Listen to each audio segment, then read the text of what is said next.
बहुत समय पहले की बात है। एक घने जंगल के पास चंदनपुर नाम का एक गांव था। चंदनपुर गांव के किनारे एक छोटे से खेत में रहने वाला गोपी किसान बहुत ही मेहनती और ईमानदार आदमी था। उसका एक ही सपना था, अपने परिवार के साथ खुशहाल जिंदगी जीना।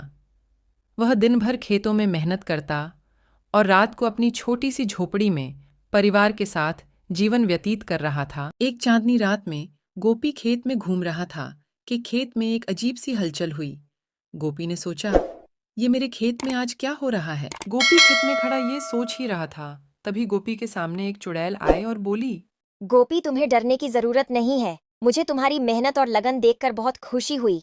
तुम्हारी मेहनत ने इस जगह को स्वर्ग बना दिया है। गोपी ने हैरान होकर पूछा। तुम कौन हो?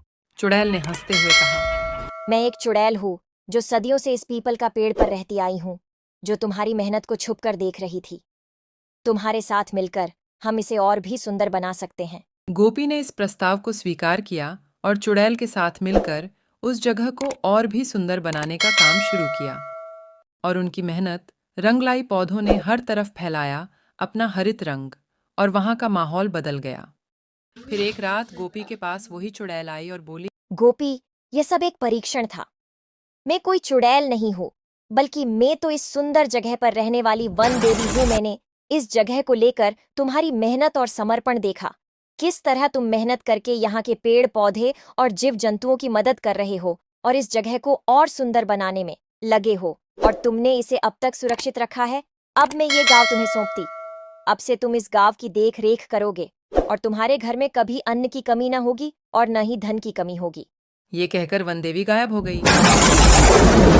उसके बाद गोपी को कभी किसी चीज की कमी न हुई, और गोपी की मेहनत और ईमानदारी ने गांव को नई ऊंचाइयों तक पहुंचाया।